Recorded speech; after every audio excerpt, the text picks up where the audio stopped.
Hi, we're going to look at how to use iMovie to make audio transitions that seem seamless between one scene and another. A lot of time when beginners start dealing with audio, they just take one video scene and put it up against another video scene, and the audio kind of starts and stops abruptly. We're going to see if we can make a video where the audio flows smoothly from one scene to another.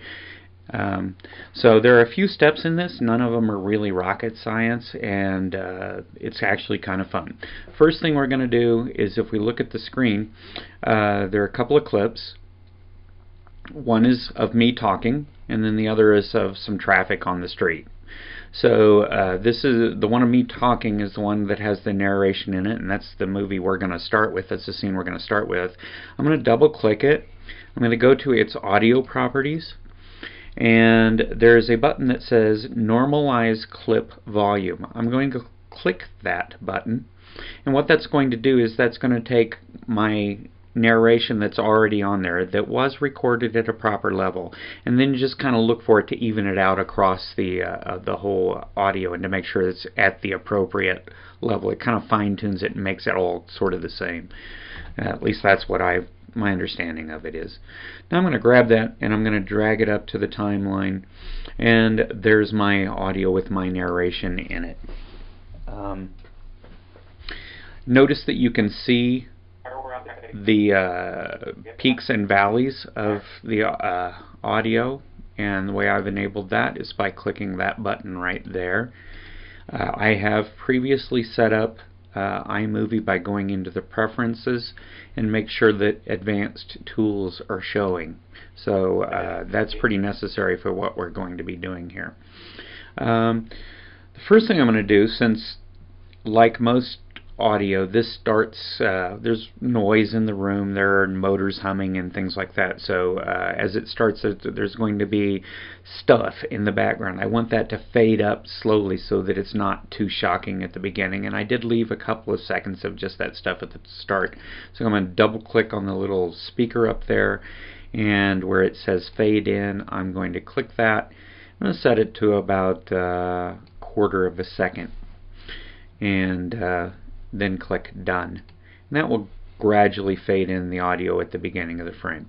Now on this video I talk about going outside and traffic and buses and things. And if I remember right, that talk starts about right where my nose is on this clip. Let's find out. Into that scene. Okay, now we're outside with the traffic. Okay, that was pretty good. I'm going to go a little bit to the side of that because I want some time for the transition to happen, but more or less where I want the bus to, the outside scene to come in is right in through here someplace. And then if I remember my narration correctly, I quit talking about the buses, the outside stuff, and start talking about being inside again, about right here. So let's find out. And here I am again. Now. Okay, so I want to be back on a picture of me by here. So I'm going to start with a picture of me, go to pictures of buses. You're still going to hear me, and you'll hear the buses too, and then go back to a picture of me as the buses fade out. So I'm going to set my in point at about where I had it.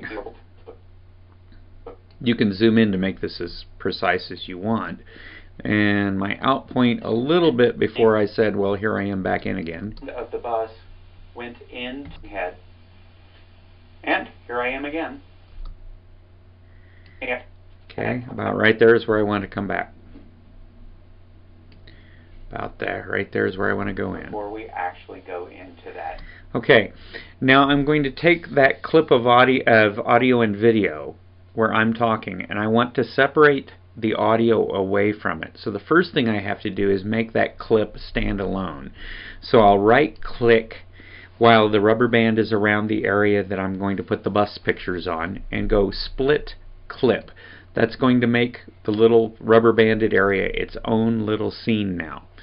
After it's its own little scene, I can detach its audio without messing with the audio on everything else. My lips will still stay synced up to my talking on the other stuff. So I'm going to look now at the rubber banded area, and I go onto iMovie, and I see that I've got 15 seconds, give or take, selected, and that's how much bus video I'm going to need, plus about another 2 or 3 seconds of audio to fade up or down. So I'm going to go and find my B-roll, my bus, and I'm going to grab about 18 seconds worth. Okay, 19 seconds, who's counting? And I'm going to drag that up in between the first scene and the second scene that I just created. Oops, I missed. I'm going to try that again.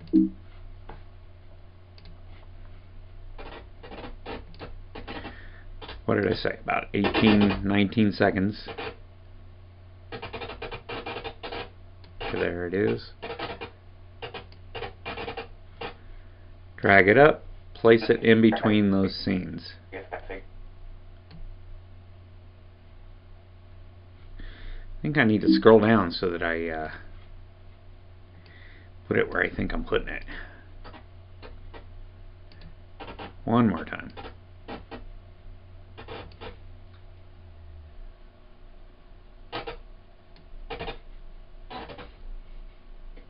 There it is. Little green line comes up in between the two. Now it'll squish them in between there. I'm going to take the audio of me talking about being outside with the bus and put it underneath that. I'm not going to be precise with it at this point, however, because I'm going to be tweaking things in a minute. That does mean I can get rid of that video clip that just has me and no longer has any audio under it. I have no use for that. It's kind of creepy.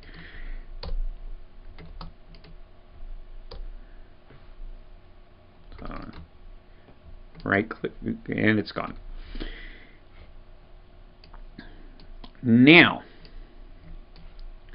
I'm going to grab about 2 seconds or a second and a half of the bus video. Hit the escape key so it lets go of it.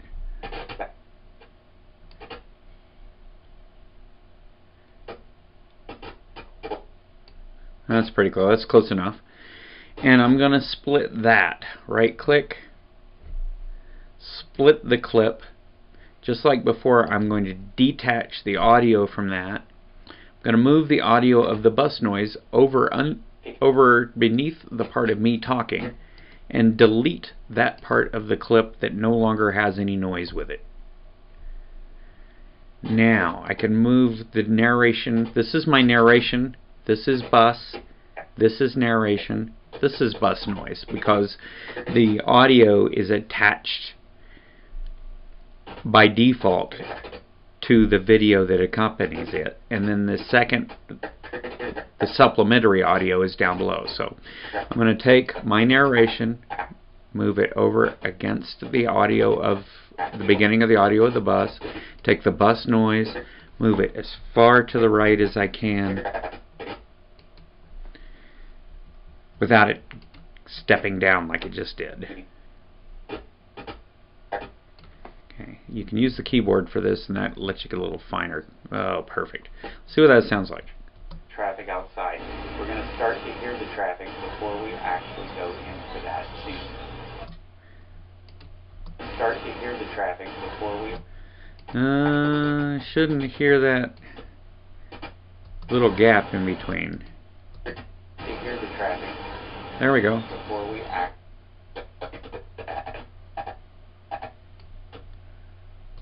We're going to start to hear the traffic before we actually go into that scene. Now you can hear I'm talking. Okay. I'm talking and there's bus noise. I still need to adjust the levels on those, but it's starting to come together. Same thing when we go back to me talking then. Need to rubber band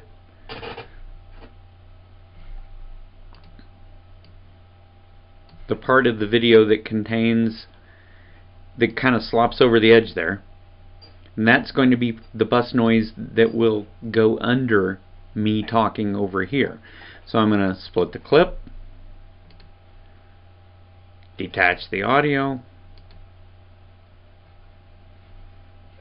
delete the video that I don't need, should move the video of me over there. Whoops, forgot to move the audio before I did that. So I pressed Command Z to undo. Nice feature in almost any program. Now I stick the audio underneath the picture of me. Now I can delete that video without deleting its audio.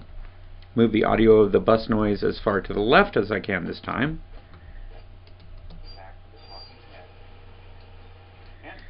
Alright, so now how do I take care of the volume issues?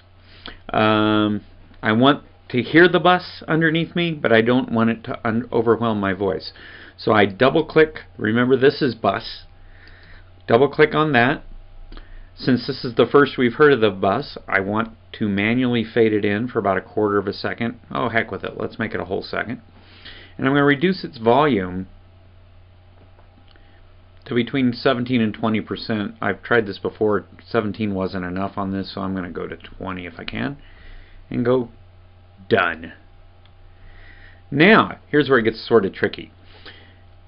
On the second clip, the bus noise is attached to the picture. It's not down here. So the purple part under the second clip is me talking. It's the blue one underneath the bus that I want to go do that 17% to. Excuse me, 20%. You can change it later if you don't like it. Okay, I do not want to fade in or out of this because I've got bus noise that's going to be butting up before and after the bus. Done. And then one more time with the final bus noise, which is again in the purple on the bottom because now the video is attached to the audio is attached to the picture of me talking up there, so they flopped again. And again down to 20%, which seems to be really touchy. And I'm going to have it fade out for a good bit. Okay, see what it sounds like.